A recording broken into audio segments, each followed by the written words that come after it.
Ladies and gentlemen, welcome back to the other side of the coin and welcome to your latest Chelsea transfer news.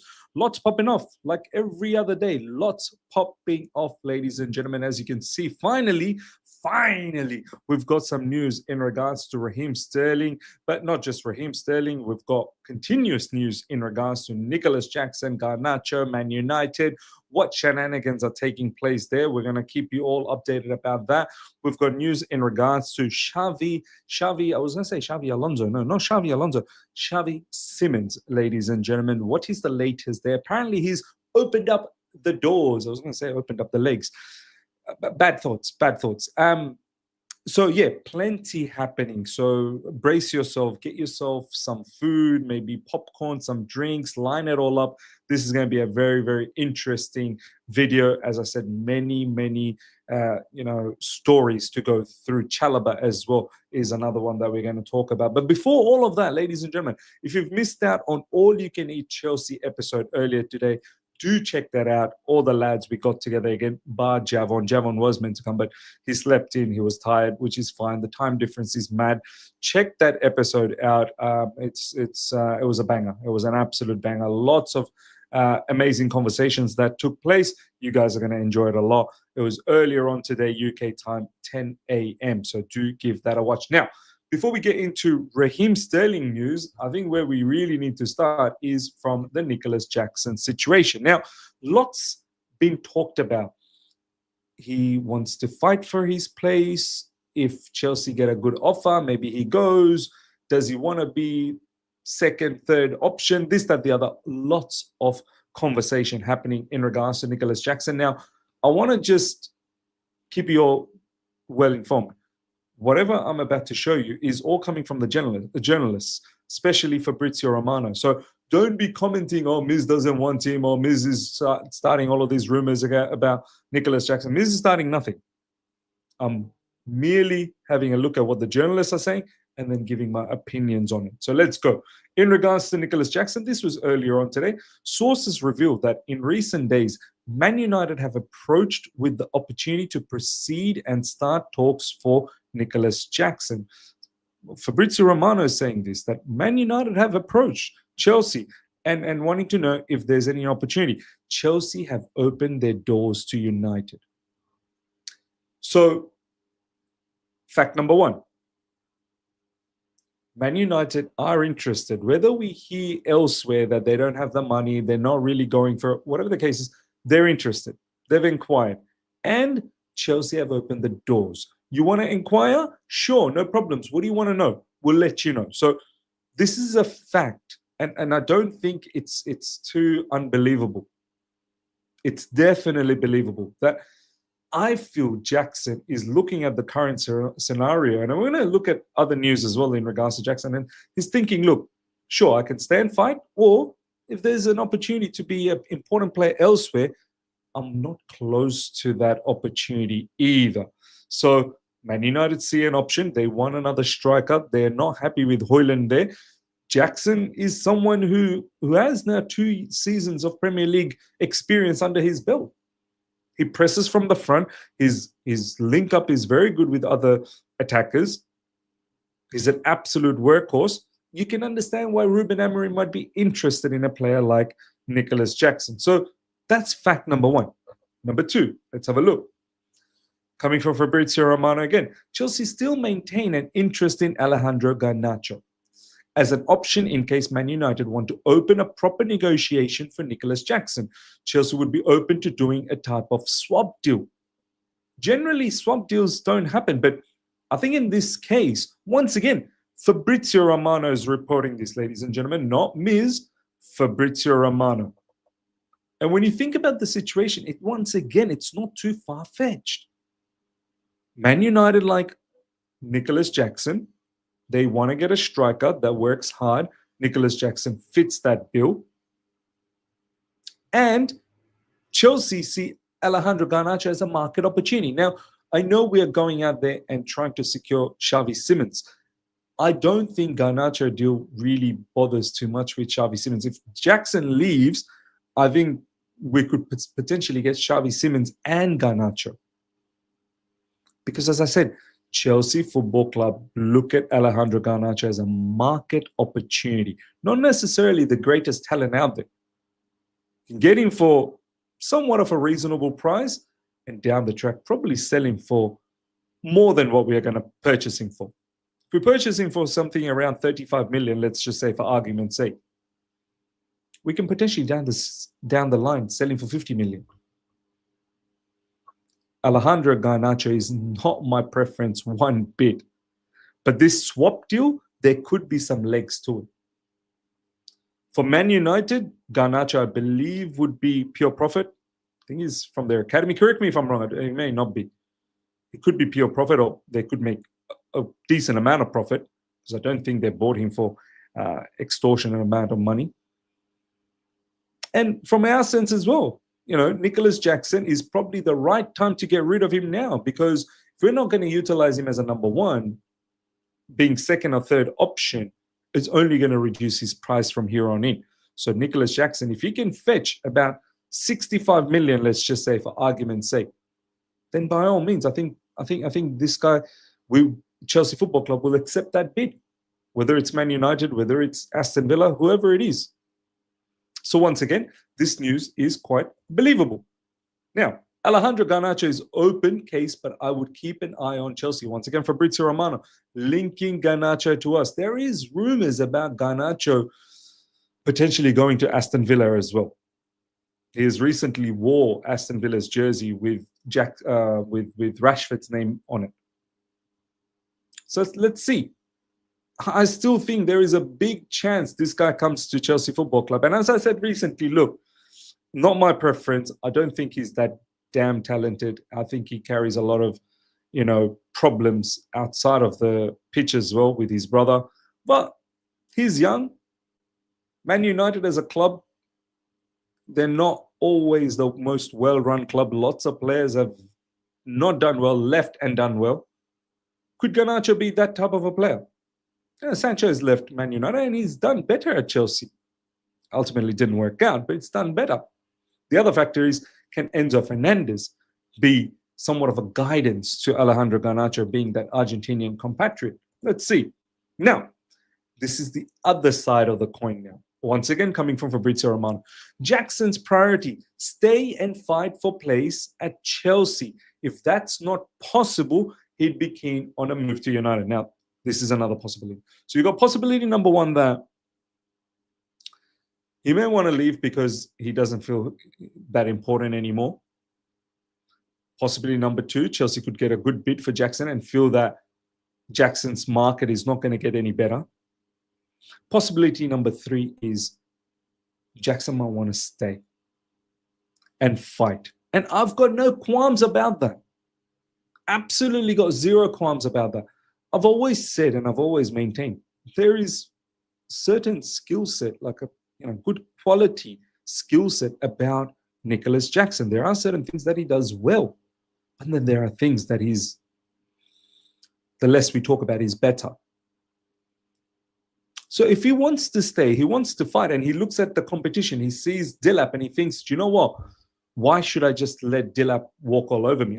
He's a youngster. Jackson is also young.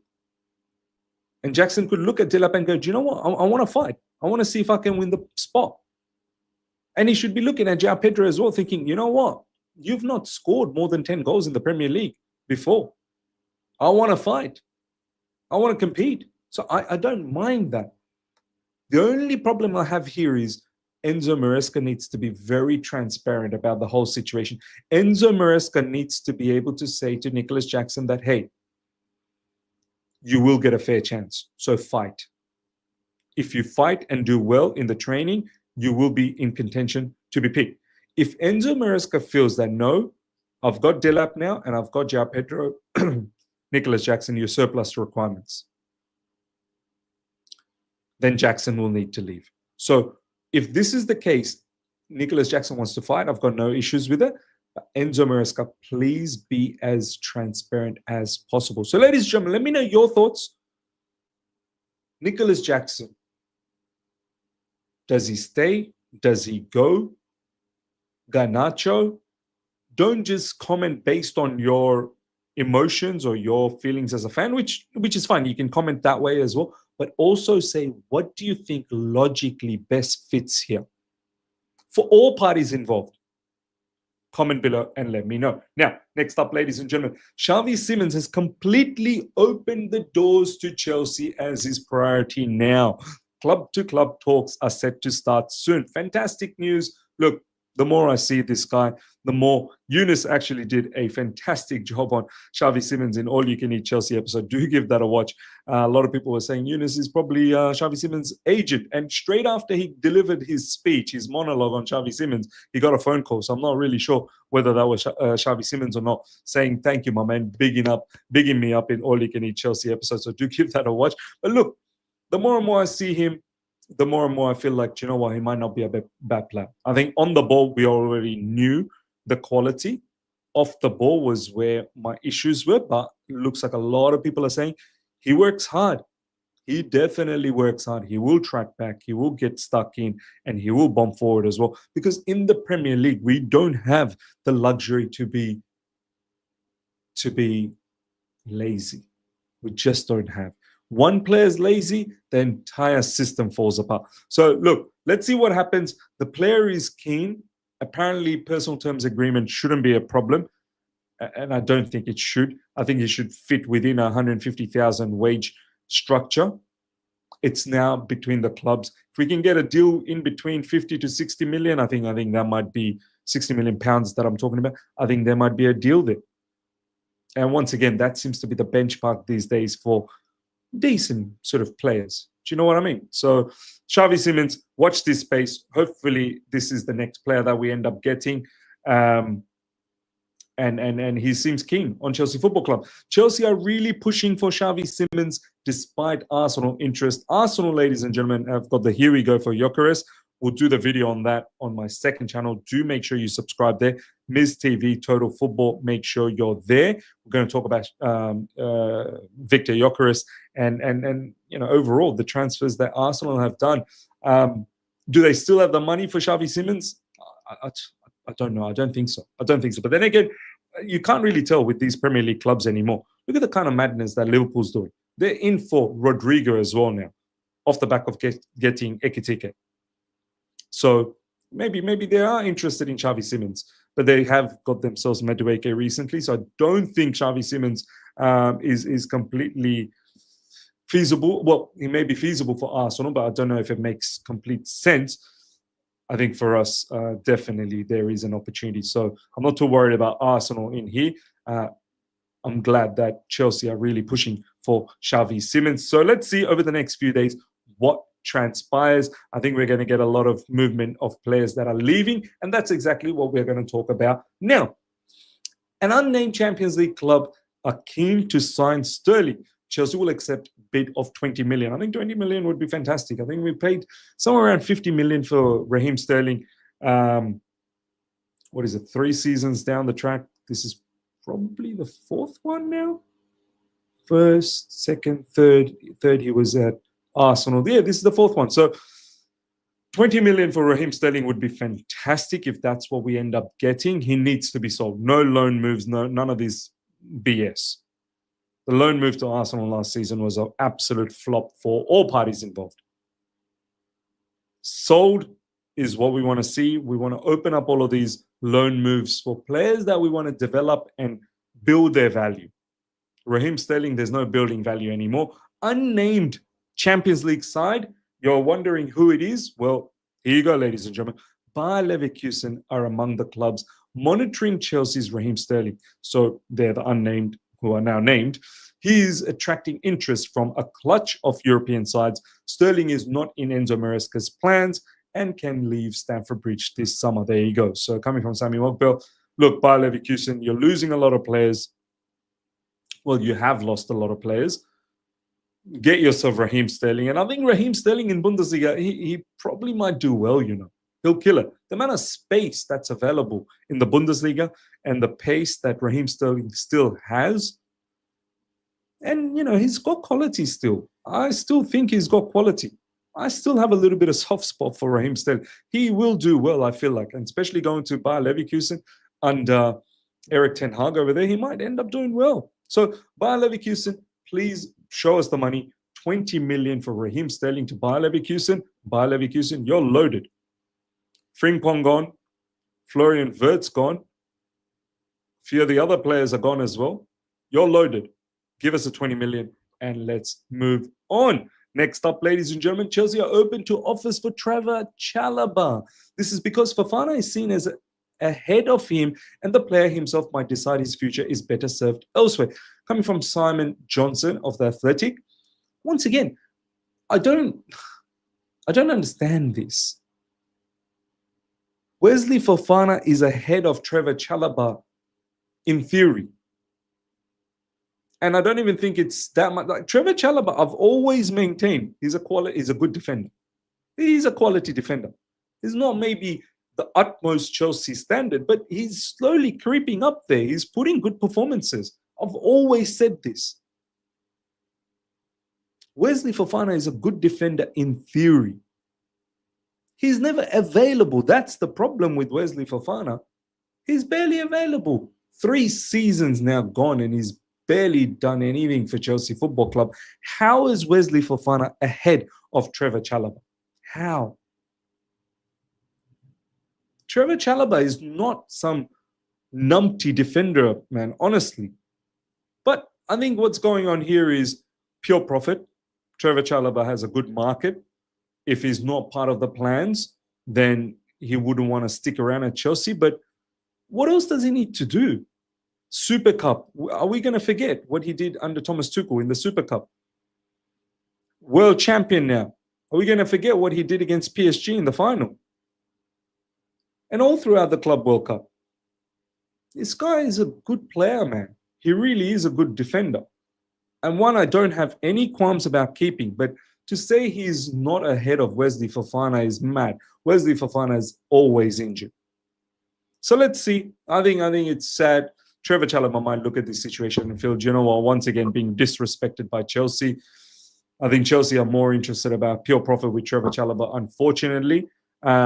You'd think the money that we've brought in through Club World Cup, qualifying for Champions League, finishing where we finished in the Premier League, and all the sales we're making, we also now need to sell Trevor Chalobah to make that pure profit. I feel like it's a little bit unnecessary, but then again, let's see what happens. Where I really get annoyed is when they say Fofana is ahead, which really, really does irk me a lot. Next up, Renato Veiga to Atletico Madrid is advancing well. Chelsea is seeking 35 million package. So apparently, player in terms of personal terms is all set to go. He's fine. And that should not be a problem. He's keen to go to Atletico Madrid. Now it's between club to club. The club-to-club conversation will happen sometime today. That is what was told to us by Fabrizio Romano. So we shall see some news maybe later on tonight. And maybe by the time this video drops, there's already news about him. Renato Veiga, 35 million, Atletico Madrid. Please, if you can give us that, once again, sensational business. For what we paid for Renato Veiga, for the amount of money he's already, got us from going on loan to Juventus, this would be fantastic business for all parties involved once again. So let's watch this space. What happens to Renato Veiga over the next 24 hours? We may get a here we go for him very, very soon. Next up, official, Caleb Wiley. That's the name a lot of you guys probably wondering what happened to him. Why he was brought in as a left back. Then he went to Strasbourg. Then he went to Watford. And he's staying at Watford one more season, apparently. Caleb Wiley has completed a return to Championship club Watford on a season loan. We might need to keep one eye on Caleb Wiley. He's apparently had a very good season at Watford last season, I think half the season. He had a nice spell at Watford. He did come back from Strasbourg because he was injured, and then he went to Watford on loan, and he did well there. And this is good. I like it. Get your experience in the Championship. Very, very difficult, very physical over there. Got a bit of technical quality as well. So learn your trade there. If you don't make it at Chelsea, you're only going to improve your value, and then we shall see you being sold to a suitor for nice amount of money down the track. But let's watch how he plays for Watford. Let's see if he can make some waves next season at the Championship, and who knows, maybe he may have a future Maybe he may not have a future at Chelsea Football Club. Nonetheless, we're going to make some money. Ladies and gentlemen, let me know your thoughts about everything we spoke about. So much to cover, and I think we've done very well to cover all of that. Comment about everything: Jackson, Simmons, Sterling, the lot. Comment about it all. Smash up the like button if you're here for the first time. Subscribe, hit the bell notification to stay in touch with all my content. Till next time, take care. See ya.